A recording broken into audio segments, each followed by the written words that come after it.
नमस्कार सर।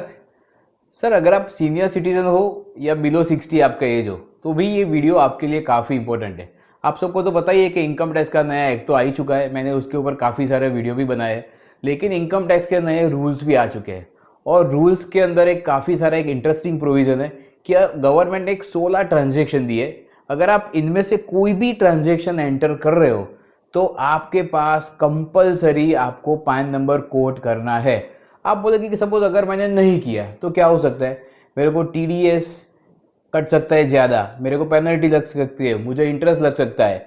तो ये सब इसके डिफ़ॉल्ट के कॉन्सिक्वेंसेस है। फॉर एग्जांपल आप बैंक में कोई नई एफडी रख रहे हो, आप कोई प्रॉपर्टी परचेज कर रहे हो या आप लार्ज अमाउंट की कैश डिपॉजिट कर रहे हो। अरे सर अगर आप कोई शादी या फंक्शन के लिए कैश में पेमेंट कर रहे हो तो भी आपको पान नंबर कोड करना है। इतने सारे चेंजेस अंदर आ गए तो बट टेंशन नहीं लेने का। इस वीडियो में मैंने आपके लिए सिंपल लैंग्वेज में एक्सप्लेन किया है कि कौन से 16 ट्रांजेक्शन में अपने को पान नंबर कोड करना है। सीनियर सिटीजन के लिए स्पेशल ध्यान रखने वाली क्या क्या पॉइंट है वो भी मैंने कवर किया है और कैसे आप अननेसेसरी टैक्स प्रॉब्लम से बच सकते हैं वो भी मैंने यहाँ पे कवर किया है। तो वीडियो को एंड तक देखना, जरूर देखना, क्योंकि एक छोटी सी मिस्टेक आपको कॉस्टली पड़ सकती है। चलिए सर देखते हैं कि कौन कौन से 16 ट्रांजेक्शन है। फिर स्टार्ट करते हैं। पहला ही स्लाइड है कि पान नंबर क्यों इंपॉर्टेंट है। यहाँ पे एक स्लोगन लिखा है, नो पान नो बिग परचेस। मीन्स पूरे साल के अंदर इनकम टैक्स डिपार्टमेंट के पास कितने सारे ट्रांजेक्शन फ्लैग होके आते हैं। फ्लैग मीन्स इनकम टैक्स वाले उसको साइड में रखते हैं कि इन लोगों की क्वेरी तो निकालनी है। कितने सारे ट्रांजेक्शन ऐसे कि जो रिजेक्ट ही हो जाते हैं। क्यों रिजेक्ट हो जाते हैं? हमने पान नंबर ही नहीं दिया, उसके लिए वो रिजेक्ट हो जाते हैं। तो ऐसे ऐसे कौन से ट्रांजेक्शन है? तो फर्स्ट ट्रांजेक्शन ही देखे तो मेरे को अगर सपोज 5 लाख से ऊपर की कार परचेज करनी है तो मेरे को पान नंबर कंपलसरी है। अगर मैं 20 लाख से ज़्यादा की स्टैम्प ड्यूटी वाला कोई भी घर लेता हूँ ना, एनीवेयर इन इंडिया, तो मेरे को पैन नंबर कोड करना कंपलसरी है। और अगर मैं एक वैकेशन पे जाना चाहता हूँ जहाँ सिर्फ मैं 1 लाख रुपए खर्च कर रहा हूँ कैश के अंदर, तो भी मेरे को कंपलसरी पैन नंबर कोड करना है। इसलिए pan number is the most important. उसमें पहला ही पॉइंट है कि अगर आपको कोई भी क्रेडिट कार्ड लेना है तो आपको पास कंपलसरी पैन नंबर होना ही चाहिए। भले ही आप बैंकिंग कंपनी से लो, कोऑपरेटिव बैंक के पास से लो या कोई भी इंस्टीट्यूशन के पास से लो, आपके पास पैन नंबर चाहिए। मान लो कि सर एक कॉलेज जाता हुआ लड़का है जिसको एक 10,000 की एफडी रखी है पर्सनल सेविंग में से, और उसको क्रेडिट कार्ड चाहिए क्योंकि उसको ट्रेन का टिकट लेना है कि वॉट एवर पर्सनल यूज़ के लिए, लेकिन उसके पास कंपलसरी पैन होना चाहिए तो उसको क्रेडिट कार्ड भी नहीं मिलेगा, उसकी एप्लीकेशन रिजेक्ट हो जाएगी। फिर दूसरा है कि entering into the stock market. Means आपको कोई भी जगह पे डीमैट अकाउंट अगर ओपन करवाना है तो आपके लिए का पैन नंबर कंपलसरी चाहिए आपके पास। कोई बोलेगा कि यार पैन नंबर नहीं है बट मेरे को डीमैट अकाउंट ओपन करना है, I don't want to trade, means मुझे सेल परचेस कुछ नहीं करना है, तो क्या मैं without PAN number demat account open कर सकता हूँ? नहीं सर। अगर आपके पास पैन नंबर नहीं है तो नो डीमैट, कोई भी थ्रेशोल्ड नहीं है, आप 1 रुपये का ट्रांजेक्शन करें या ना करें, डीमैट ओपन नहीं होगा। तो ये पॉइंट ध्यान में रखना। फिर है कि सेफ्टी ऑफ आरबीआई बॉन्ड्स। अगर आप रिजर्व बैंक ऑफ इंडिया से कोई भी बॉन्ड ले रहे हो उसका लिमिट है 50,000। 50,000 से ज़्यादा का कोई भी बॉन्ड ले रहे हो तो आपके पास कंपलसरी पैन नंबर होना चाहिए। चौथा पॉइंट है म्यूचुअल फंड। अगर आप म्यूचुअल फंड के अंदर 50,000 से ज़्यादा का कोई भी स्कीम के अंदर पैसा रोकना चाहते हो, क्योंकि सबको तो पता ही है कि अभी म्यूचुअल फंड में अगर आपको इक्विटी में इन्वेस्टमेंट नहीं कर सकते तो आप म्यूचुअल फंड के रूट के थ्रू ही जाएंगे। तो म्यूचुअल फंड अगर आपको लेना है तो कंपलसरी पैन नंबर होना ही चाहिए। किसी ने ये ऐसा पूछा कि मैं 2 सेपरेट ट्रांजेक्शन करता हूँ, एक 30,000 का करता हूँ और दूसरा मेरे को अनदर 30,000 का करता हूँ, तो क्या तो भी मेरे को चाहिए? Yes sir. अगर आपका एग्रीगेट लिमिट भी 50,000 से ऊपर गया तो म्यूचुअल फंड के लिए आपको कंपलसरी पैन नंबर लेना ही पड़ेगा। फिफ्थ पॉइंट है trading big securities and debenture. आप कोई भी सेल और purchase of securities other than shares, corporate bond हो या डिबेंचर आप लेना चाहते हो तो आपके पास कंपलसरी पैन नंबर होना चाहिए। किसी ने बोला कि यार सपोज मैं कुछ मेरे पास कॉर्पोरेट बॉन्ड पड़े थे से फॉर एग्जांपल 1.2 लाख है, मुझे उसको बेचना है। चलो खरीदने पे आप रिस्ट्रिक्शन रखो, दैट इज ओके, बट यहाँ पे तो बेचने के टाइम पे भी आपके पास पैन नंबर होना ही चाहिए। तो सर ये पॉइंट में जरा भी मिस्टेक नहीं होनी चाहिए।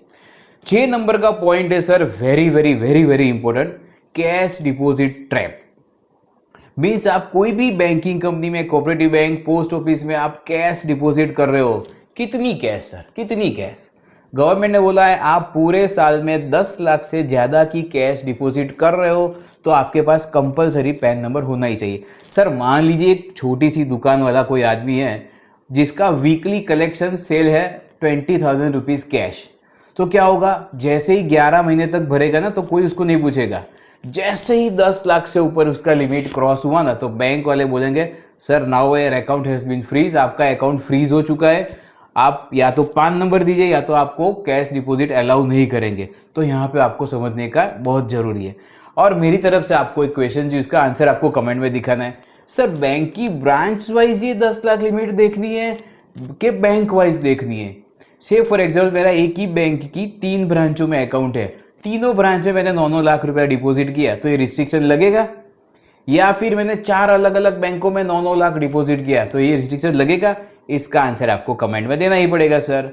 पॉइंट नंबर 7 ही कैश विड्रॉल। आप बोलेंगे डिपॉजिट में तो समझे यार रिस्ट्रिक्शन, आप कैश विड्रॉल, जो मेरा ही पैसा है मैंने सेविंग कर करके बैंक में डिपॉजिट किया है उसको विड्रॉ करो तो भी पैन नंबर चाहिए? Yes sir. उसमें क्या लिमिट है? उसमें भी लिमिट है 10,000 in a financial, 10 lakh in a financial year. तो यहाँ पे ध्यान रखना है कि जब तक से फॉर एग्जांपल आपके फैमिली में कोई शादी थी, आपने 9 लाख रुपए विड्रॉ कर दिए, बैंक वाले कुछ नहीं पूछेंगे सर आपको।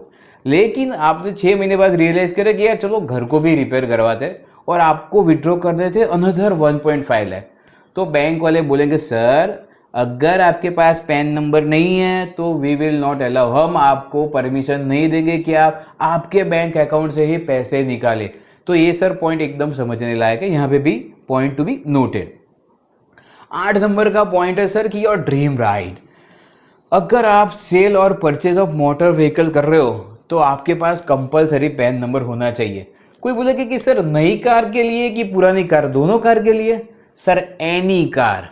से फॉर एग्जांपल आप आपके कोई फ्रेंड के पास से पुरानी कार ले रहे हो जिसकी वैल्यू है 5.5 लाख और वो फ्रेंड बोलेगा कि यार तू ले ले, मेरे को चेक दे दे, तो वहाँ पे तो आप तो चेक तो ले लेंगे, बट जब आप आरटीओ में ट्रांसफ़र करने जाएंगे कि मेरे नाम पे रजिस्ट्रेशन करवा लो सर, तब आरटीओ वाले आपके बोलेंगे कि सर आपकी कंसिडरेशन मीन्स आपने जो पैसा दिया है वो 5 लाख से ज़्यादा है, तो आपके पास कंपलसरी पैन नंबर होना चाहिए तो ही आपका आरटीओ में ट्रांसफ़र होगा। और आरटीओ में ट्रांसफ़र नहीं हुआ तो कभी भी व्हीकल ट्रांसफ़र मत करना। फिर एक 9 नंबर का पॉइंट एक उससे भी ज़्यादा इंपॉर्टेंट है, अनलिस्टेड कंपनी के शेयर। सर अभी एक नया ट्रेंड चल रहा है कि कोई कंपनी का आईपीओ जैसे बाहर आता है ना, उसके पहले ही वो अनलिस्टेड कंपनीज के शेयर बड़े बड़े प्लेयर परचेस कर लेते हैं और उनको देख देख के काफ़ी छोटे इन्वेस्टर है वो भी ट्राई करते हैं कि चलो हम भी थोड़ा पैसा कमा लेते हैं। तो अगर आप 1 लाख से ज़्यादा का अनलिस्टेड कंपनी के शेयर्स ले रहे हो तो आपके पास कंपलसरी पैन नंबर होना ही चाहिए। अगर आपके पास पैन नंबर नहीं है तो आप उसको परचेज नहीं कर सकते। एक 10 नंबर का पॉइंट है कि कंपनी के डिबेंचर और बॉन्ड, अगर आप कोई भी कंपनी इंस्टीट्यूशन को बॉन्ड लेने के लिए पेमेंट कर रहे हो और आपकी वैल्यू है 50,000 से ज़्यादा, तो आपको विदाउट पैन नंबर कोई भी कंपनी न तो डिबेंचर देगी न तो बॉन्ड देगी। तो ये पॉइंट आपको एकदम ध्यान में रखना है सर। फ्रेंड्स पॉइंट नंबर 11 बोल रहा है कि द ड्रीम हाउस। कोई एक गरीब आदमी है सर कि जिसने पूरी जिंदगी मेहनत करके अभी सोचा है कि चलो मैं यार एक छोटा सा घर लूँ, तो उसको पैन नंबर चाहिए? Yes sir. गवर्नमेंट ने बोला है कि आप कोई भी प्रॉपर्टी ले रहे हो जिसकी स्टैम्प ड्यूटी वैल्यू 20 लाख से ज़्यादा है तो आपके पास कंपलसरी पैन नंबर होना चाहिए। तो किसी ने क्वेश्चन पूछा कि सर मैं ऐसा काम करता हूँ, सिर्फ फॉर एग्जांपल मेरे एक फ्रेंड से मैं प्लॉट परचेज करता हूँ जिसकी स्टैम्प ड्यूटी वैल्यू है 25 लाख, बट मेरा फ्रेंड है तो मुझे दे रहा है 18 लाख के अंदर, क्या तो भी मुझे पैन नंबर कोड करना पड़ेगा? Yes sir. गवर्नमेंट ने बोला है कि आपको आप दोनों के बीच की प्राइस नहीं देखनी है, आपको क्या देखना है, स्टैम्प ड्यूटी वैल्यू कितनी है। तो ऐसे केस में भी आपके पास पैन नंबर होना चाहिए। फिर मेरा आ रहा है बेसिक बैंक अकाउंट। अगर मेरे को एक बैंक अकाउंट खुलवाना है सर, करंट अकाउंट, तो मेरे पास कंपलसरी पैन होना चाहिए। और उसमें द ब्यूटी इज कोई भी थ्रेशोल्ड लिमिट नहीं है। मीन्स कल को एक लड़का कोई बीकॉम होके उसने बोला कि चलो मेरा सा एक छोटा सा स्टार्टअप करता हूँ, मैं कोई ऑनलाइन बिजनेस करता हूँ, तो आप कोई भी वेबसाइट में आप आपका बैंक अकाउंट लिंक करेंगे ना, तो वो वेबसाइट वाले आपको बोलेंगे कि सर आपका करंट अकाउंट चाहिए, न कि सेविंग अकाउंट। और आज जैसे ही करंट अकाउंट आप खुलाने जाएंगे, बैंक वाले बोलेंगे सर आपके पास पैन नंबर नहीं है तो आपका करंट अकाउंट नहीं खुलेगा। भले आप अंदर एक भी रुपया डिपॉजिट नहीं कर रहे हो, विड्रॉ भी नहीं कर रहे हो, तो भी नहीं खुलेगा। बट उसमें एक एक्सेप्शन है, अगर आप टाइम बोर्ड डिपॉजिट और बेसिक सेविंग अकाउंट खुलवा रहे हो तो उसमें पैन नंबर नहीं है तो चलेगा। 13 नंबर का पॉइंट है फिक्स डिपॉजिट। सर उसमें लिमिट कौन सी है? अगर सिंगल एफडी है तो 50,000 से ज़्यादा नहीं होनी चाहिए और टोटल मिला के 5 लाख। ये पॉइंट सीनियर सिटीजन के लिए काफ़ी इंपॉर्टेंट है। सीनियर सिटीजन में क्या होता है कि बैंकिंग कंपनी, कोऑपरेटिव बैंक या पोस्ट ऑफिस में जनरली वो लोग पैसा रखते हैं, तो उनके लिए बड़ा क्वेश्चन है कि अगर मैं 40,000 की एक एफडी कराऊँ, ऐसी 12 एफडी कराऊँ, तो क्या मुझे पान नंबर देना पड़ेगा? नहीं सर, यहाँ पे तो आप बच जाएंगे। लेकिन जब नेक्स्ट 13 नंबर की एफडी करेंगे जिसकी वैल्यू 40,000 होगी, तो आपका लिमिट क्रॉस हो गया 5 लाख से ऊपर, तो ऐसे केस में आपके पास कंपलसरी पैन नंबर होना चाहिए। और अगर आप बोले कि पैन नंबर नहीं दिया तो क्या होगा, तो बैंक वाले सर आपका टीडीएस काटेंगे ना, तो आपका सीधा 20% टीडीएस काटेंगे। और मैंने, आपको याद हो तो मैंने फॉर्म नंबर 121 के लिए काफ़ी डिटेल में वीडियो बनाया कि अगर आपका टीडीएस नहीं कटने देना है तो आपको फॉर्म 121 सबमिट करना है। वो लोग, आप लोगों ने तो देखा ही होगा। फिर भी यहाँ पे आगे बढ़ते हैं सर। पॉइंट नंबर 14, अभी की ज़िंदगी में सर क्या है कि किसी की लाइफ का भरोसा नहीं रहता है, तो लाइफ इंश्योरेंस हर एक के पास तो होना ही चाहिए। अगर आपके पास भी नहीं है तो कोई भी एजेंट या कंपनी में जाके आपका एक इंश्योरेंस ले लीजिए। गवर्नमेंट ने बोला है कि सर कोई एक यंग लड़का है या फिर कोई 40-50 ईयर्स का कोई एक बंदा है कि जिसके ऊपर पूरे घर की जिम्मेदारी है, उसने सोचा कि चलो यार मैं बड़ी अमाउंट तो अफोर्ड नहीं करता, बट मुझे एक टर्म प्लान लेना है। टर्म प्लान मीन्स मेरे को प्रीमियम भरना है, मेरे को कुछ नहीं हुआ तो मेरा प्रीमियम गया, लेकिन मेरा बड़ा रिस्क कवर होता है। तो उसने सिर्फ से फॉर एग्जांपल एक 8,000 रुपये की बेसिक प्रीमियम पॉलिसी ली, टर्म प्लान, तो उसके लिए भी चाहिए। यस सर, उसके लिए भी पैन नंबर कंपलसरी होना चाहिए, उसमें भी कोई थ्रेशोल्ड लिमिट नहीं है। तो अभी मूव करते हैं पॉइंट नंबर 14। सर ये एकदम जोरदार मास्टर ट्रस्ट स्ट्रोक है गवर्नमेंट का, इसको एकदम ध्यान से समझना। गवर्नमेंट क्या बोल रही है कि आप पेमेंट कर रहे हो कोई भी hotel, restaurant, convention centre, banquet hall और इवेंट मैनेजमेंट कंपनी, उसमें सर लिमिट क्या है? 1 lakh per day in cash.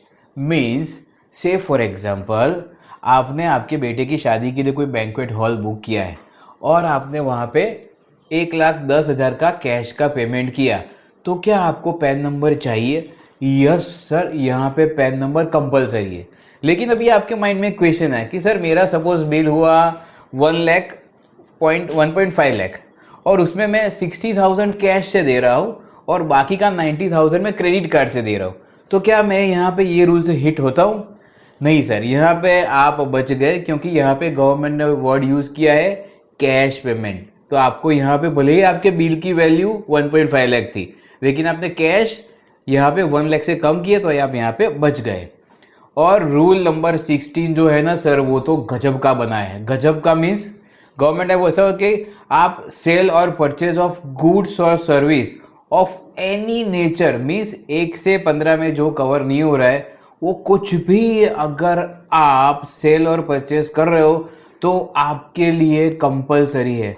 Means sir यहाँ पे समझने का जरूरी है, सपोज आप एक हाई एंड कैमरा परचेज कर रहे हो जिसकी वैल्यू 2.5 लाख है, या फिर आप कोई मोबाइल परचेज कर रहे हो जिसकी वैल्यू 2 लाख से ज़्यादा है और उसका पेमेंट भी आप एनईएफटी या आरटीजीएस या बैंकिंग चैनल से कर रहे हो, तो क्या आपके लिए कंपलसरी है पैन नंबर? यस सर, यहाँ पे गवर्नमेंट ने क्लियर कट लिखा है, कैश नहीं, आप कोई भी पेमेंट करो, चेक से करो, एनईएफटी करो, आरटीजीएस करो, आपके लिए पैन नंबर कंपलसरी ही है। यहाँ पे ध्यान में रखने लायक पॉइंट है। जाते आगे कि सर मेरे पास अगर पैन नंबर नहीं है तो मैं क्या करूं? गवर्नमेंट ने अभी टेम्पररी आपको बोला है कि अगर आपके पास पैन नंबर नहीं है तो आप आधार कार्ड का नंबर भी यूज कर सकते हो। But sir that is not the permanent solution. Permanent solution के लिए आपको पैन नंबर ले ही लेना चाहिए। पैन नंबर नहीं होने से काफ़ी सारे नुकसान है, बट पैन नंबर होने से कोई नुकसान नहीं है। ये मेरा 25 साल का एक्सपीरियंस बोल रहा है सर। फ्रेंड्स, कई बार क्या होता है कि अपने इंडिया में लोग काफ़ी स्मार्ट होते हैं, तो ऐसा सोचते हैं कि यार सपोज कोई मेरा बैंक्वेट का रेस्टोरेंट वाला जो बिल था ना मेरा 1 लाख का लिमिट, उसमें ऐसा करते हैं कि चलो बिल मेरा 1,10,000 का है, बट मैं 1 लाख कैश आज दूं और बाकी की कैश 10,000 जो है वो नेक्स्ट ईयर दूं। तो क्या मेरा वो केस ये प्रोविज़न के अंदर हिट होगा कि नहीं होगा? यस सर, गवर्नमेंट ने ऐसा बोला है कि आपका इनवॉइस एक बार 1 लाख से ऊपर क्रॉस हो गया तो आपको उसका कैश में पेमेंट नहीं कर सकते 1 लाख से ज़्यादा। तो आप वो प्रोविज़न से हिट हो रहे हो। और स्प्लिटिंग ऑफ इनवॉइस अगर आपने किया तो गवर्नमेंट बोल रही है कि हम उल्लू नहीं है, तो वो आपका केस सीधा फ्लैग कर सकती है और आपका डेटा स्क्रूटिनी में आ सकता है। जेन्युइन ट्रांजेक्शन अगर आपके है तो इट्स ओके। कोई ऐसा बोलता है कि मैं एक बिल मेरी वाइफ का नाम का दूँ, एक बिल मेरे बच्चे के नाम का दूँ, तो चलेगा। But sir ultimately it is a tax evasion, तो आप पकड़े तो जाओगे ही। अभी काफ़ी लोगों ने ऐसा कॉमन एक डाउट होता है सबके माइंड में कि सर मुझे ये 15 में से कोई या 16 में से कोई भी एक ट्रांजेक्शन अर्जेंटली करना है और मेरे पास पैन नंबर है ही नहीं, तो मैं क्या कर सकता हूँ अभी? तो आपने कभी फॉर्म नंबर 97 के बारे में सुना है? अगर आपको फॉर्म नंबर 97 पता हो तो, और या आपको इसके बारे में जानकारी चाहिए, तो आप ये वीडियो के कमेंट में सिर्फ यस लिखना, तो मैं समझ जाऊंगा कि मेरे जो व्यूअर है उनको फॉर्म नंबर 97 समझना है। जितना आप लाइक करेंगे, जितना मुझे सपोर्ट करेंगे, I will try to make the video fast. मैं झड़प से उसका 97 फॉर्म नंबर जो उसके ऊपर वीडियो बनाऊंगा। और ये वीडियो को लाइक करना मत भूलना, और आप चैनल पे नए हो तो सब्सक्राइब भी जरूर करना। तो सर फॉर्म नंबर 97 क्या है? गवर्नमेंट ने ऐसा बोला है कि अगर आपके पास पैन नंबर नहीं है तो आप गवर्नमेंट को फॉर्म नंबर 97 में डिक्लेरेशन दो कि सर मेरे पास पैन नंबर नहीं है। तो it is a time gap solution, आप थोड़े समय के लिए उसको यूज़ कर सकते हैं, बट अल्टीमेटली आपको पैन नंबर लेना ही लेना है। फिर एक समरी है कि हमने कौन कौन से 16 ट्रांजेक्शन थे जिसके अंदर पैन नंबर कंपलसरी है। पहला कौन सा था? आपको कोई भी क्रेडिट कार्ड लेना है तो कंपलसरी चाहिए। दूसरा था आपको डीमैट अकाउंट ओपन करवाने के लिए भी चाहिए। तीसरा था आरबीआई के बॉन्ड जो आप 50,000 से ज़्यादा वैल्यू के ले रहे हो तो भी चाहिए। चौथा है 50,000 से ज़्यादा म्यूचुअल फंड लेना है तो पैन नंबर इज़ कंपलसरी। पांचवा था आपको कोई भी कॉरपोरेट बॉन्ड सेल या परचेस करना है जिनकी वैल्यू 1 लाख से ज़्यादा है। तो अगर आपको कैश डिपॉजिट करनी है 10 लाख से ज़्यादा पर ईयर तो भी चाहिए। अगर आपको कैश विड्रॉ करनी है 10 लाख से ज़्यादा तो भी चाहिए। आपको मोटर व्हीकल परचेस करना है 5 लाख से ज़्यादा, नई कार पुरानी कार कोई फर्क नहीं पड़ता, आपके पास पैन नंबर चाहिए ही चाहिए। आपको कोई कंपनी जो अनलिस्टेड है, जो अभी शेयर मार्केट में लिस्टेड नहीं हुए, उनके शेयर परचेस करने हैं जिनकी वैल्यू 1 लाख से ज़्यादा है तो भी चाहिए सर। 10 नंबर का पॉइंट था आप डिबेंचर या बॉन्ड ले रहे हो जिनकी वैल्यू 50,000 से ज़्यादा है तो भी पैन नंबर के बिना आप कुछ नहीं कर पाओगे। एक था कि मेरी कोई भी इमोबिलिटी में परचेस कर रहा हूँ जिसकी स्टैम्प ड्यूटी वैल्यू 20 लाख से ज़्यादा है तो कंपलसरी पैन चाहिए। फिर क्या था sir? Bank account opening, current account खोलना है तो पैन नंबर के अलावा आपका करंट अकाउंट खुलेगा ही नहीं। Fix deposit, individual fix deposit 50,000 से ज़्यादा और टोटल मिला के पूरे साल की 5 लाख से ज़्यादा होती है तो पैन नंबर के अलावा तो पॉसिबल है ही नहीं। आपको कोई भी लाइफ इंश्योरेंस पॉलिसी लेनी है तो उसके लिए कंपलसरी है पैन नंबर। आप कोई भी होटल बैंक्वेट में हॉल बुक करा तो जिसका बिल 1 लाख से ज़्यादा है और आप पेमेंट भी 1 लाख से ज़्यादा करो तो कंपलसरी है पैन नंबर। और लास्ट था, क्या था? मेरा कोई भी गुड्स मैं परचेस कर रहा हूँ जिसकी वैल्यू 2 लाख से ज़्यादा है और मैं उसका payment NEFT, RTGS, UPI, QR code, check कुछ भी मोड से करूँ, मेरे को पैन नंबर देना ही है। तो आपके लिए एक और भी टॉपिक है सर जिसके ऊपर मैं वीडियो बना रहा हूँ कि ये मैंने पैन नंबर दिया, फिर वो लोग क्या करेंगे वो पैन नंबर का? वो लोग इनकम टैक्स वाले को कहीं पे रिपोर्ट करने वाले हैं। अगर उन्होंने रिपोर्ट किया तो मैं कहाँ पे चेक करूँगा क्योंकि कोई फर्जी भी मेरे नाम पैन नंबर के ऊपर कोई ट्रांजेक्शन रिपोर्ट कर सकता है, तो मैं कहाँ चेक करूंगा। इसीलिए अभी हमको अलर्ट रहना है और इनकम टैक्स की नए रूल्स एंड एक्ट को फॉलो करना है। फ्रेंड्स, होप ये वीडियो आपको काफ़ी अच्छा लगा होगा, और आपके कोई भी डाउट हो वीडियो से रिलेटेड तो कमेंट में आप बिंदास मेंशन करिए। आई विल ट्राई कि मैं उसका आंसर आपको दूंगा ही दूंगा। और अगर आप ये चैनल पे नए हैं तो इसको सब्सक्राइब करना मत भूलना, क्योंकि हम ये ऐसे इंटरेस्टिंग वीडियो फ्रीक्वेंटली बनाते रहते हैं, बिकॉज हमारा एक ही स्लोगन है, ज्ञान बांटने से बढ़ता है। तो friends, thank you very much, take care, keep smiling.